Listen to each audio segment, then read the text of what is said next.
그분들을 위해서 앞장서서 활동하고 계신 또 배우분이 한 분 계십니다. 박철민 씨가 바로 그분이신데 100단위가 넘어요. 한 달에. 왜냐하면 일단 수용 시절에 이번에 오면 그 내는 돈이 있고 그리고 사실 아버님 도와주시는 간병인들이 거기 한 30명 계시는데 그분한테 인사를 하고 와야 되잖아요. 그러니까 뭐 좀 능력이 되시는 분 아니면 힘들어요 사실은. 그러니까 그런 거가 뉴스에 나올 때 좀 조금 이렇게 속이 좀 편안해지죠. 네. 그런 의미에서 박철민 씨가 큰 역할을 하고 계시네요. 네, 아무래도 일반인이 나서면 아무도 주목을 아무래도 덜 하게 됐지만 연예인이 나서게 될 경우에는 많은 사람들이 관심을 가질 수가 있고 이제 나라에서 시작하는 이런 치매 국가 책임 제도에 대해서 홍보하는 데 큰 역할을 할 것으로 생각이 됩니다. 아니 뭐 이렇게 홍보하는 데만 역할을 하시는 게 아니라 실제로 박철민 씨가 치매 가족들을 위한 봉사활동도 많이 하시는면서요? 네, 어머니 사연이 알려진 다음에 치매 학회 홍보대사로 선정이 됐고요. 그 활동을 하면서 기금 조성이 한 4천만 원 정도를 냈는데 토크 콘서트 이런 데 나가면서 말씀했다시피 홍보대사를 넘어서 직접적으로 발로 뛰고 있다는 게 전 대단히 좋은 일이라고 생각해요. 개인의 아픔일 수 있는 얘기인데 이걸 사회 문제와 결부시켜서 의식 있는 활동을 한다는 점에서 저는 정말 응원해드리고 싶은데 박철민 씨랑 굉장히 친하시다고. 작품을 통해서 자주 만났던 배우가 아니더라도 처음 온 배우들한테도 입을 열게 만들고 분위기를 아주 부드럽게 만들어서 네 저희들이 일하기에 아주 분위기를 딱 좋게 올려놓죠. 그런 부분에 있어서 점잖은 배우 안성기 씨가 네. 인정을 한 바 있습니다. 네. 촬영 전후로 함께하면은 즐거운 사람이라고 평가를 했는데 아궁이에 뭐 저 같은 존재가 아닌가 싶네요. 그런 면도 있는데 제가 이제 얼마 전에 군주라는 드라마를 같이 찍었어요. 예. 그러니까 제가 박철민 씨에 대한 얘기를 많이 듣고서 상당히 그 유쾌한 분위기를 기대했는데 기대했는데 반전이 일어났어요. 어떻게 해요? 촬영 현장에서 그날따라 한마디도 안 하고. 왜요? 그래서 난 집에 무슨 우환이 있어서 그런가 했더니 애드립을 생각하고 집중하고 있었던 거예요. 대사를 서로 치열하게 주고받는 장면이었는데 한마디도 말을 섞지 않더라고요. 촬영 전에. 카리스마가 있어요. 선생님이랑 말하고 싶지 않았던 것 같아요. 아니 그게 굉장히 심각한 장면이에요. 거의 엔딩 부분이었는데 그때 깜짝 놀랐어요. 그냥 너스레만 좋은 배우가 아니라 프로네, 프로. 역할에 따라서 굉장히 진지해지시는 배우. 그 생각을 했고요. 처음에 박철민을 제가 주목한 게 제주도에 무슨 팬사인회를 갔어요. 네. 갑자기 이런 말을 합니다. 제가 사실 고향이 제주도입니다. 그럼 막 사람들이 열광할 거 아니에요. 야, 박철민이 고향이 제주도야. 막 기립박수 난리 났어요. 바로 반전이 일어납니다. 죄송합니다. 큰 박수 받으려고 거짓말했습니다. 성인표하고 아무 연고가 없고요. 저는 관계에서 태어났고 그러나 죽을 때는 꼭 성인표에서 죽겠습니다. 유쾌한 반전이 일어납니다. 그래서 내가 박철민을 이 시대의 물건이다. 후배지만 존경스러운 배우. 예. 박철민 씨는 즉흥적으로 할 때도 있지만 연습 과정을 통해서 자기가 생각해낸 거를 얘기를 해서 네 합의를 합니다. 네 연출자한테 얘기하고 상대 배우에게 양해를 구하고 그렇게 해서 하기 때문에 저는 같이 작품 안 할 때는 질색을 했거든요. 저러면 상대 배우가 죽어 어떻게 해 그랬는데 같이 일을 해보니까 그런 식으로 자기 애드립을 네, 미리 얘기를 하는 정해서 거예요. 하는 거군요. 그러니까 상대 배우도 준비를 하게끔. 당황하지 네, 않고. 네, 예, 네, 네. 자, 이렇게 우리에게 연기로 희로애락을 전달하는 배우 박철민 씨인데요. 연기하는 모습 잠깐 보시죠. 복싱은 말이요. 바람을 가르는 빠른 팔. 이것은 입에서 나는 소리가 아니요. 입은 가만히 있잖요. 그리고 불타는 눈빛. 이뻐. 또한 이뻐. 넌 오늘 쉬어야 쓰겄다. 오셨습니까, 자수사 영감? 원래 얼마나 노고가 크시었사옵니까? 노고를 푸시라고 아름다운 여인들을 아니 뭐 어떠라는 게야? 사모님 정말로 죄송합니다. 이 친구분까지 모시고 오는 VIP 고객인데 하나 더 참고 가시죠. 슛거리! 마지막에 이준희 씨 네네네 함께 보이네요. 했던 그때 저 선진 씨 부군 되시는 조민기 조민기 씨도 씨가. 같이 네. 나쁜 아들이었어요. 저는 나쁜 아들 많이 해서 검사인데 어머니를 고독하게 만들어서 결국은 제가 고독사 하잖아요. 치매기도 좀 생기고. 방금 완전 마음을 담아서 나쁜 아들이었어. 오, 깜짝 놀랐습니다. 지금. 아니 근데 잠깐 연기 장면을 네네. 봤지만 연기 내공이 정말 어마어마한 것 같습니다. 근데 의외로 무명 시절이 굉장히 길었다면서요. 예, 그러니까 연극할 때 다 뭐 가난한 건 아는데 그때 공연비로 1,000원을 받았어요.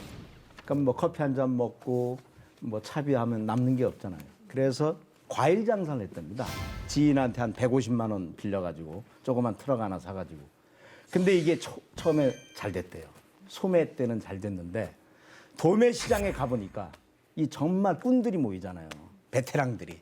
거기서 철저하게 패배해가지고 다시 연극 무대로 복귀합니다. 사실은 그건 아름다운 패배죠. 만약 거기서 승승장구했으면 그러게요. 과일상이 됐는데 아주 좋은 배우 하나 잃을 뻔한 거죠. 네. 내공 있는 배우고 또 의식 있는 배우 박철민 씨인데, 근데 이 같은 박철민 씨의 그 사회적 약자들을 위한 행보에는 본인의 가정사가 영향을 끼쳤다고 합니다. 키워드를 보시죠. 박철민, 웃음 속에 숨겨진 아픈 가족사, 열혈 운동권 배우가 된 이유는? 1980년에 그 광주에서 일어난 민주화 운동 5.18 박철민 씨가 직접 겪었다면서요. 네, 박철민 씨가 광주 사람이고요. 네. 그에 일어난 그 5.18 일어날 때 중학생이었다고 그래요. 네. 그래서 눈으로 다 목격을 했고 특히나 교사였던 자기 아버지가 시위대로 오인이 된 거예요. 계엄군한테 엄청나게 이제 이 폭행을 당했는데 그걸 체험하는 과정 동안에 사회의 그 부귀와 모순에 눈을 떠서 대학생 시절부터 전 인생이 사실은 사회운동적 가치에 이렇게 헌신되게 되고 그래요. 당시에 참상을 겨룬 영화 그 화려한 휴가라고 있어요. 이게 한 거의 700만 가까이 모았었는데 거기 박철민 씨가 출연을 했었거든요. 거기에 살고 있는 택시기사 인봉이라는 소시민 역이었어요. 거기서 동네 건달의 역할을 해서 박원상 씨랑 둘이 이렇게 정말로 잘 연기를 해줬는데 그 두 사람을 당시에 제가 같이 인터뷰를 했었어요. 근데 얘기를 하는 거 보니까는 처음엔 배영 얘기로 시작을 했는데 그냥 자기 얘기를 하고 있더라고요. 왜냐면 자기가 그 시기에 직접 보고 겪었던 일이기 때문에 이 작품은 안 할 수도 없었고 하면서도 연기가 아니라 진심이 담기니까 남들이 볼 땐 좋은 연기가 나올 수밖에 없었다는 거죠. 80년대 그 한창 그 문화 집회들 많을 때 네. 거기에 명사회자로 이름을 날리기도 했었다 그러더라고요. 박철민 씨가 중앙대 총학생회장 출신이더군요. 네. 근데 학생회장으로 놀랄 건 아니고 80년대 초중반의 학생회장은 그냥 감옥길이에요.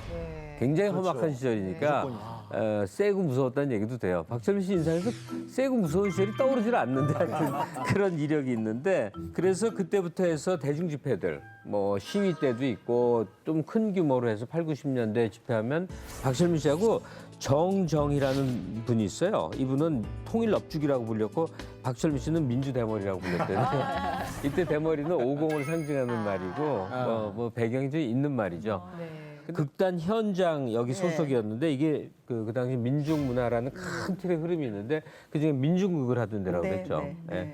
그러니까 박철민 씨 인생 행보 자체는 출발점부터 상당히 그 강렬한 배경을 갖고 있어요. 그리고 영화계의 이제 스크린 쿼터라든가 이런 것들을 할 때 또다시 이제 선두에 나서서 해결하려고 많이 노력을 하셨던 분 중에 하나신 것 같아요. 근데 이렇게 사회 문제에 관심을 갖게 된 배경이 사실은 친형의 영향이었다고 하던데요. 친형이 KBS 성우이자 배우로 활동을 하셨었어요. 네. 근데 본인의 영웅 같았던 형이 아리랑치기를 당해서 목숨을 잃는 사건이 벌어집니다. 갑자기 이 상황에 본인은 감당하기 힘들었을 거 아니에요. 그러면서 오히려 형의 그런 모습들을 본인이 더 내면화한 게 아닌가 싶어요. 그러면서 이런 불합리한 사회에 대해서 본인이 외치고 싶은데 그게 연기로 승화가 돼서 결국은 배우의 길을 걷게 된 거죠. 또 그 형은 그 아들을 잃은 어머니가 그 아픔 때문에 그 충격 때문에 치매가 오지 않았나 해서 더 가슴 아파했어요. 아유, 뭐 얘기를 들으면 들을수록 좀 살아오신 과정이 이렇게 순탄치만은 않았던 것 같다라는 생각이 듭니다. 박철민 씨의 가슴 아픈 가족사, 다음 키워드 확인하시죠. 박철민, 웃음 속에 숨겨진 아픈 가족사, 5살이 돼버린 어머니의 아들 사랑. 현재 박철민 씨 어머니가 치매를 앓고 계신 건데요. 언제부터 발병이 되신 거죠? 김병에 효자 없다고 하잖아요. 근데 김병에 환자는 있는 것 같아요. 박철민 씨가 대표적인데요. 9년 동안 아버지를 병간호하던 어머니가 혈관이 막혀서 뇌경색 뇌출혈이 와서 병원에서조차 마음의 준비를 하라고 했는데 이때 기적이 일어났다는 거죠. 갑자기 눈을 뜨시고 걷고 거동을 하시는 거예요. 근데 이 기적이란 게 항상 보면은 온전히 좋은 것만 오는 건 아닌 것 같아요. 이때 갑자기 말을 못 하시고 그리고 기억이 점점 사라지는 그런 신경성 치매를 앓게 되셔서 현재는 한 5살 정도의 지능 수준이라고 하십니다. 그런데 그 치매에도 착한 치매 있고 나쁜 치매가 있나요? 그 철민 씨 어머니가 네. 아들을 보면 철민 씨를 보면 그렇게 알아보시고 따뜻하게 해주시고 그러는데 철민 씨 아버지 그러니까 남편한테는 언어 공격, 네, 행동도 그렇고 막 그러셨다네요. 이 뇌에는 전두엽이라는 곳이 있는데 이곳이 하는 일이 이제 사람이 느끼는 감정이나 어떤 충동 같은 것을 좀 사회적으로 좀 순화시켜서 제어시키는 곳이라고 생각하면 쉬울 것 같습니다. 그런데 이제 치매가 진행을 하게 되면 이런 전두엽의 기능이 저하가 되면서 쌓여있던 원망이나 이런 것들이 이제 표출이 되는 거죠. 예. 그리고 좋았던 감정을 사실 이렇게 좀 이렇게 누르면서 우리가 살아가는데 그런 것도 숨김없이 표현을 하게 되는 것 같습니다. 네. 박철민 씨가 85, 86 정도 학번이란 말이에요. 네. 그러면 그 어머님은 지금 70대 후반, 80대 이렇게 봐야 되거든요. 근데 그 시절에 숙대 출신 영어 교사면 상당히 엘리트죠. 굉장히 엘리트시네요. 그 문제는 아버지가 굉장히 억압적이고 가부장적이었대요. 그러니까 여자는 집 밖에 나가면 안 돼 이런 사람 있잖아요. 그러니까 이 봄날 한철 나가 놀고 싶은 것도 다 못하게 막고 뭐 이랬던 모양이다. 그러니까 네 아버지 때문에 정말 못 살겠다 싶게 나는 고통의 세월을 보냈다라는 얘기를 아들에게 계속 했다는 거거든요. 그러니까 예전에 아버지들은 왜 그렇게 무섭고 엄하신지 저희 이제 아버님 TV 보시면 안 돼요. 저희 시아버님도 정말 엄하신 분이셨어요. 그래서 어머니가 조금 이렇게 조심스러워하셨던 부분이 있었는데 그런데 저희 어머님이 치매가 오셨을 때 정말 저희는 참 어머니는 좋겠다라고 생각을 하셨던 게 어머니가 가장 사랑했던 아버님에서 섰어요. 예, 그래서 정말 아버님이 이렇게 어딜 가시면 저희가 봐봐 그럴 정도로 아버님을 이렇게 따라가요. 눈이 이렇게. 예, 이렇게 따라가고요. 이렇게 낮잠 이렇게 주무시고 계시면 어머니가 이렇게 쳐다보고 계세요. 그래서 민기 씨가 그렇게 좋아? 그렇게 좋아? 그러면 좋다.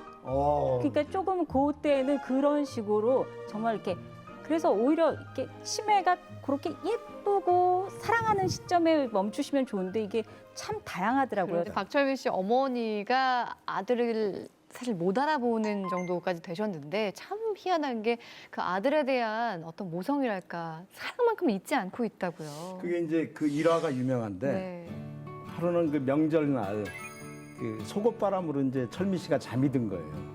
그 새벽에 누가 자꾸 자기를 누르는 것 같아서 눈을 떠보니까 엄마가 큰 사전으로 자기 배를 덮어주고 있는 거야. 이불이라고 이제 착각하시고. 그러니까 철민 씨가 나중에 많이 울었다고 하더라고요. 저도 그 얘기 들었거든요. 근데 또 들어도 가슴이 아프고 나. 예. 그러니까 그럴 때 보면은 철민 씨 얘기가 엄마가 이 정신이 완전히 없는 게 아니지. 저럴 때는 온전하신데 그리고 아주 섬뜩할 때가 있다고 그러더라고요. 그러니까 모자 관계가 굉장히 돈독한 그런 경우예요. 박철민 씨의 경우도 어머니를 요양원에 모시는데 집에서 자기 사는 집에서 3분 거리라니까 그냥 맨날 들여다본다는 얘기가 되죠. 오며 가며. 어머니가 자기가 텔레비 나오는 걸 좋아한다 하셔갖고 그 11 드라마 8개월 정도 그래서 출연할 때 엄마가 요양원에서 TV를 통해서 자기 보라고. 근데 그 어머니도 거기에는 또 의식이 있어갖고 열심히 챙겨보고 그랬대요. 근데 저는 뭐 저희 어머니하고 별로 안 친해갖고 이런 얘기를 들으면 좀 이상해. 네, 아니 별로 가까운 적이 없었어요. 근데 하여간 애틋한 모자 관계를 보면 참 부럽네요. 모성은 위대하다라는 말 많이 하는데 네. 궁금해요. 이 모성이 치매도 이길 수 있게 하는 어떤 힘이 있을까요? 사실 모성이 치매를 이길 수 있다는 것을 의학적으로 설명하기는 어려울 것 같습니다. 하지만 실제 많은 환자들을 보게 되면은 치매로 인해서 기억을 아직까지 잃어가는 상황에서도 그 자식에 대한 사랑은 끝까지 유지가 되는 것으로 보아서는 분명히 큰 역할을 할 것으로 생각이 되고요. 실제 저희 할머니도 치매에 걸리셨고 저희 남편의 할머니도 치매를 앓고 계세요. 그래서 그런 이제 할머니 두 분 다 지금 사실 꽤 이제 중증도의 치매 상태이신데 거의 대부분의 사람을 알아보지 못하는 상태지만 아들이 오면은 그렇게 좋아하시더라고요. 그래서 그런 걸 보면은 네, 무성은 위대한 것 같습니다. 저도 비슷한 경험을 한 적이 있는데요. 고1 때 일요일 날 아침에 갑자기 아버지가 말을 못 하시는 거예요. 아예 말을 못 하세요. 갑자기요. 네. 그냥 전날 그냥 약주 드시고 들어오셨는데 워낙 많이 드시니까 또 그냥 오늘은 또 너무 또 심하게 드셨나 이 정도 생각을 했죠. 근데 제가 당시 기숙사 학교를 다니고 있어서 일요일 날 학교를 들어가야 되는데 저 갈게요 그랬는데 계속 멍하니 보시면서 말은 못 하시고 어버 이러다가 결국은 벌떡 일어나서 제 손을 이렇게 막 잡고 가시더니만 식탁을 막 가르치시는 거예요. 밥 먹고 가라는 거예요. 그래서 도대체 어제 얼마나 드신 거야? 저는 이 정도만 생각하고서는 학교로 들어왔는데 일주일 후에 토요일 날 집에 왔는데 그날 바로 이미 수술을 받으셨더라고요. 저도 기숙사학교에 있어서 말 안 했는데 뇌출혈이 이미 진행이 됐고 골든 타임도 거의 막 이미 지난 상태였고 밤새 그냥 주무셨으니까는 지금은 거의 그런 뇌출혈을 겪으셨다는 걸 사람들이 모를 정도로 멀쩡하세요. 여전히 술 담배도 많이 하시고요. 사실이에요. 사실이에요. 제발 좀 그만 좀 하세요. 좀. 근데 지금도 떠올리면은 아니 그 와중에도 학교 가겠다는 자식 밥 먹어야 된다는 거는 생각을 하신다는 게 지금 생각해도 놀라울 정도예요.